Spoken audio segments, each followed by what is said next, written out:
Bow, Oppa, Docm style. Wah, wah, wait a minute. That's not even the right tune.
What is up, guys? It is the Redstone Scientist here, coming at you with another episode of Mastering... No, wait, that's not even the series. Sorry, it's TRS's World! So I was thinking about mastering Minecraft. And I'm here with... We're going to be doing quite a bit of a different episode today, and I want you guys to let me know what you think. But we are here with my bestest buddy in the entire world right now. If I can... name him. This is supposed to be a perfect dramatic moment where I was going to name him and it was going to be beautiful. Private Johnson.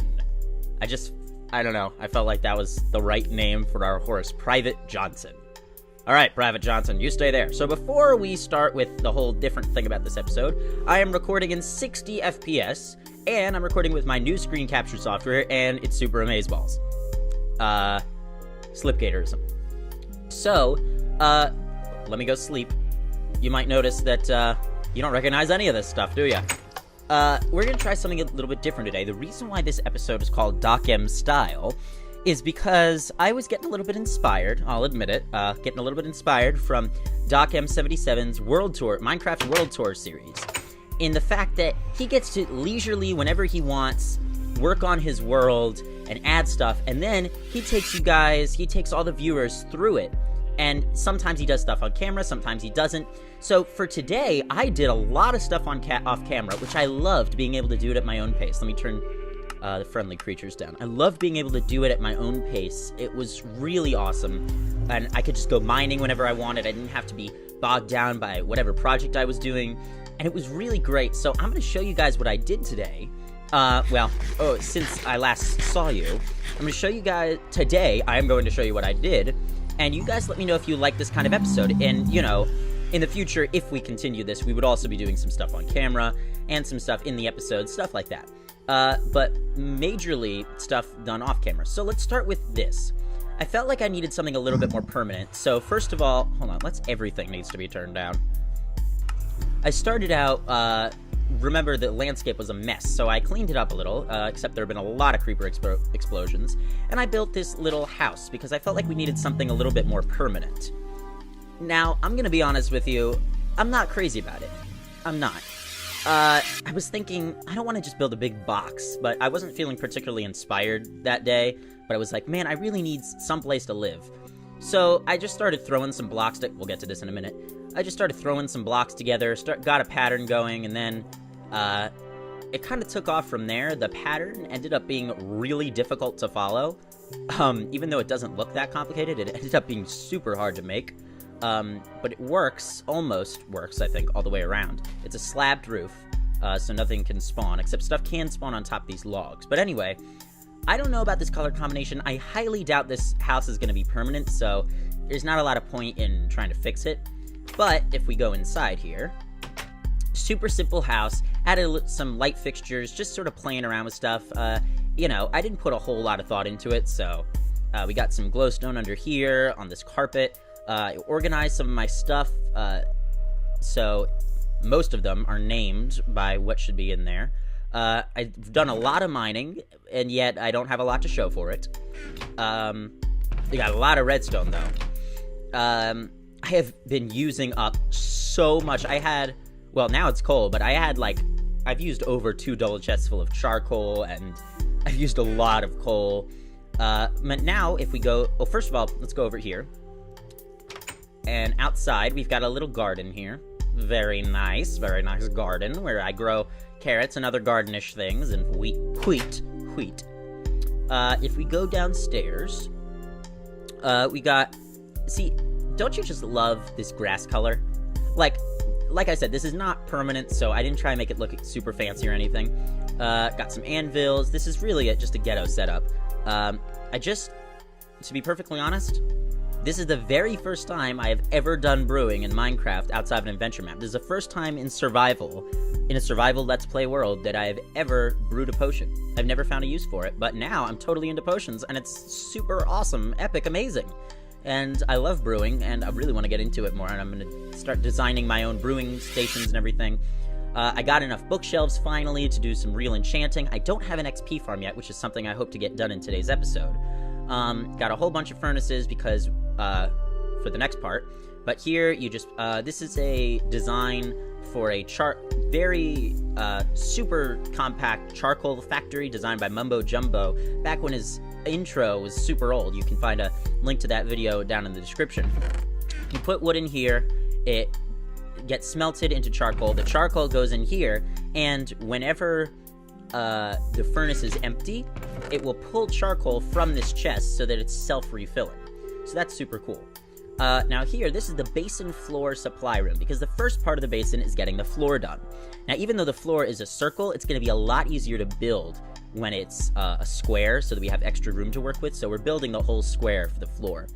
So we need to fill up all of these double chests with dirt, and all of these double chests with smooth stone.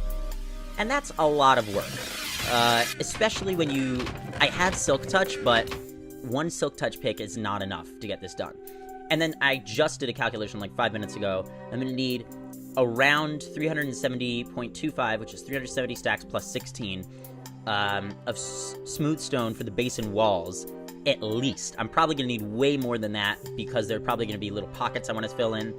I made a little trash bin here. Let me see if I could show you the redstone for that. It's super simple. Oh well. I said it on camera, so it's super simple. Basically, there's a hopper down here, goes into a dropper, goes through one of these things. The comparator takes a signal out from it. It's on subtract mode, so it makes a clock, and it activates the dropper, and it gets dispensed into lava, and it's super amazing and beautiful. Let's put some of this dirt. Whoop! Can't do that. Some of this dirt back. Beautiful. And of course, I'm missing a piece. Perfect. Okay. In here, we got a little bit of a nether wart farm. I didn't really feel like doing this better, so look what happens right now. Right now, when we push this button, this happens, and it all sort of just gets stuck there, and I gotta replant it like this. So originally, my idea was like, oh, it's gonna be super easy. All I have to do is just dispense some water and retract it, and it'll all go into hoppers at the end. But then I forgot about the fact that a double pulse extender is immediate, or not immediate, but it's too fast for that to work. And I didn't feel like putting in a pulse lengthener, and also doing a pulse lengthener without sticky pistons is super annoying to do. And I still don't have any slime balls, but we're gonna talk about that in a little bit. Man, there's so much stuff to show you. I really wanted to get a lot of progress done, because we haven't been doing a lot of progress in these episodes. So, yeah, like I said before, let me know what you guys think. I always say that, let me know what you guys... Oh, wait, that makes sense. Okay, never mind. So, yeah, that's this house here. Pretty happy with it. By the way, we haven't made a lot of progress in that basin floor room, just so you know. I died recently and lost all my diamond armor, which really was unfortunate. And I had to, like, start from scratch. I lost a lot of stuff. There are creeper explosions everywhere, man. They're just everywhere. I think you've seen these already. The cow farm, the cow and one zombie pigman farm. The sheep farm's coming along pretty nicely. We got Private Johnson over there. Now, the way this works, because I got into brewing so much, is we can stand in there, or not, and we can stand in there and push this button, and it'll do a splash potion of regeneration on both of us, and we push this button, it'll give a splash potion of swiftness to us. And one of the things I learned recently, which is really disappointing, somebody please correct me on this if I'm wrong, is that you see how it says speed, 6 minutes, plus 20% speed? I don't think you can have a speed 2 splash potion. Like, you can have a speed 2 potion, but I don't think you can make it into a splash potion. Somebody please correct me if I'm wrong about that. Or no, wait. Maybe I'm wrong. Maybe I'm thinking that you can't have a extended splash, extended second tier potion. Whatever. Anyway, let's get on to the really interesting stuff. I needed a smooth stone farm because I did.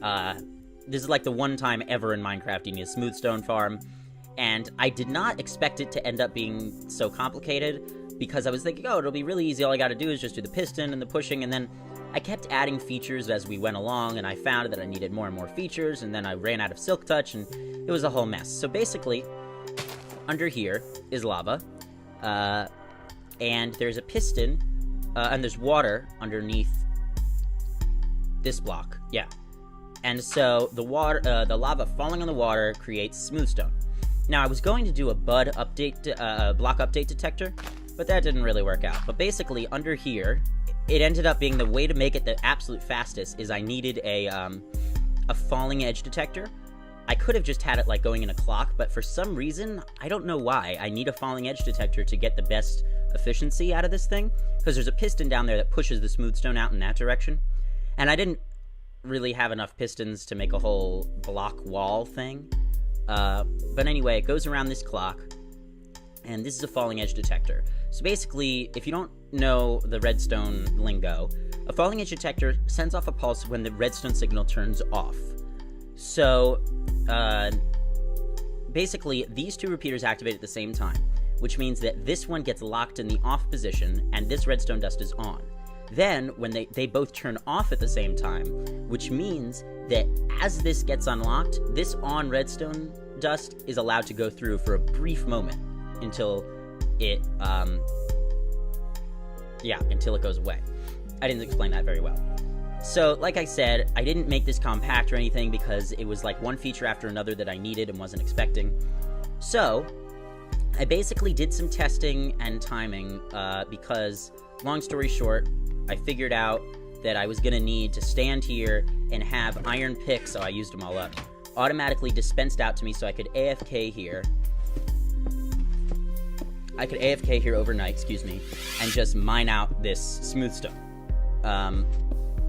I know there are faster ways to do it, but I was not expecting it to end up being such a involved thing. So I ended up putting hoppers under here, and it's a whole thing, and that goes into an auto smelting system, which does not distribute evenly, but it doesn't really matter because there's way too much cobblestone and yada yada yada, and I'm talking really quickly. And so you put charcoal or coal in here, and that gets funneled into these hoppers, which go into the furnaces, and there everything else gets into here, which is the smooth stone, and that's where you pick up your smooth stone. So, the dispensing of the iron picks ended up being way more complicated than I thought it was going to be. So the dispensing of the iron picks ended up being way more complicated. Please let me know in the comments if I'm explaining all this too quickly. So the dispensing of the iron picks ended up being way more complicated than I thought it was going to be, because I needed to make sure that the iron picks didn't despawn.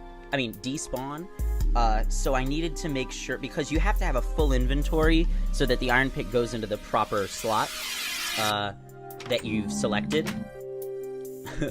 And so I did some testing, and it's around 6 minutes. 6 minutes. So a hopper timer, which I had to do without sticky pistons. That's what all this mishigas is over here. This is basically replacing the sticky pistons in an Ethonian hopper timer. And this, as you can see, it's off now, so it's just doing one item back and forth. Maximum, which is I think like 240 items, something like that, is not 6 minutes long, because each item takes 0.8 seconds to go from one hopper to the other. So I had to figure out how I could have easily done another one of these, but I didn't feel like it. I just used a despawn timer here. So basically, nothing's in there now. So basically, this is gonna go off, and after 1 minute, this is a 1 minute hopper timer. After 1 minute, it's going to turn this off, which is going to send a pulse to here, to the dropper, which will dispense an item onto this wooden pressure plate, and that wooden pressure plate is going to go into this, you've seen this before, this is another falling edge detector, so that way, when the pressure plate gets deactivated, because the item despawns exactly 5 minutes later, it will send a pulse to this dropper, which will dispense an iron pick at you, which come from these chests. So, it's way more complicated than it needs to be, but the bottom line is, this is a hopper timer that goes into a despawn timer, which totals up to 6 minutes, which dispenses an iron pick. You use the iron pick to mine the smooth stone, which comes out from over there. So, it's really a convoluted way of explaining it, but hopefully, the redstone people out there will understand. This is the on and off switch, so now that, since it's off, it activates this, which basically keeps this torch off and prevents this clock from activating. So you see, this normally would turn this off and then back on, so it would keep this clock going, but it's not. So basically, it's only allowing one item, to go back and forth. I'm making it sound a lot more complicated than it really is, but it's actually really simple. One of these days I could go into a testing world, but probably not. Anyway, the flaw is that you can't turn this off. I didn't feel like making an on-off switch for that.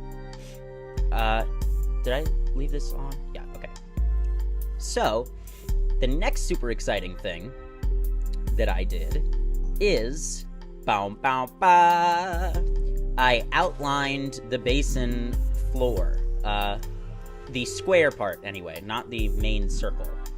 But, if we go up there, I just did the outline, which took about, I don't know, something like 18 or 32, that's a big difference, stacks of smooth stone.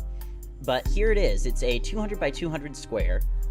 In order to see the whole thing from one end to the other, I think you need 14 render distance, but that's a little tough when I'm recording, because, yeah, it's a little tough when I'm recording. But you can easily get back down using this here. I think, wow, it took me so long to do all this stuff, and I just explained it in such a short period of time, so I also need to check how long I've been talking for. We got also a little thing in the nether, but there's nothing really to see there. Got a little mine going, been mining a lot. I really don't think there's anything else to show.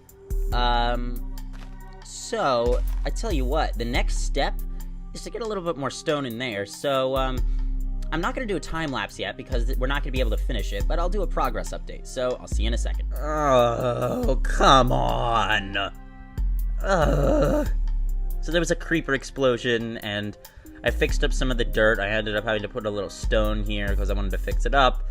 Some of the redstone was broken, I fixed that up, but I really don't feel like fixing this, guys. I really don't feel like fixing it. And, like, if we go inside here, you can see a bunch of the item frames fell off, and... it's just a mess. It's a mess, and I really don't feel like fixing it. But, on the plus side, take a look at the sky. Whoa! I have gotten a lot of stuff done, so let me go up there and show you what's been going on. So, if we sprint up the staircase here, you can see as we approach the top that we have done, I would say, almost half. Like, probably 3/4 of the way to a half. I'm not going to figure out what that is in my head. But I've also taken some dirt and just on the first quarter of the floor figured out where the first circle is gonna go. So I've outlined it here. I've outlined it here with dirt. So this is gonna be like the edge of the floor of the basin, and then going up outside of this dirt is where the basin walls are gonna be. And so the reason why we extend the stone beyond that is just for ease of mobility when we're like building the walls, so that we can have somewhere to pillar off of, and it's just gonna make the whole thing a lot easier, I hope. But anyway, yeah, I'm out of stone, other than these 54 that I have in my hotbar, which I'm gonna place down now. But yeah, I actually don't know how long the episode has been running for still, because this took me a long time to do. It's been probably 5 or 6 days since, I last recorded. But yeah, it's a mess, the thing down there, and I don't know if I want to repair it, because it's like, there's so much work to be done up here, and I can't see the purpose for, like, repairing that temporary house. I mean, maybe I'll do it off camera someday, but, you know. Also, at the time of recording this, I had just, recorded the reveal for the /sandwich command thing, the actual real reveal, has been out for a day. And, I gotta tell you, I was pretty afraid about the troll video release thing, because, to be perfectly honest, I was not expecting the kind of interest that I got on the /sandwich video. I was not expecting people to be like, whoa, how did you do that? So I did something very naughty, which was take advantage of that and troll everybody. And so I was super afraid. I released the video and I was like, oh my gosh, I feel like I'm about to lose all my subscribers, because everybody's gonna be like, oh my gosh, I can't even believe you just did that, and I'm really mad at you, and all of that stuff. And so, yeah, it was pretty scary, but I was glad some people were playing along. Some people were pretty upset, but hopefully they forgave me when they saw the new video. I actually don't have any comments on that video yet, but, hopefully it's going to, people will forgive me for my sins. Also, I may or may not, have had background music playing while I've been talking this whole episode, but if I haven't, or even if I have actually, let me know any suggestions for, like, background music to play while I'm speaking. Like, something I could play softly, nothing too interesting, and something interesting enough, but not too interesting. So yeah, any suggestions, gotta be royalty-free stuff, of course. Freeze! Okay guys, the video is running a pretty long time, so that's just about all I have time for today. If you enjoyed the video, please leave a like, a comment, or better yet, hit that subscribe button. Make sure to check out the jam-packed description for more science. See you next time. And of course, thanks for watching.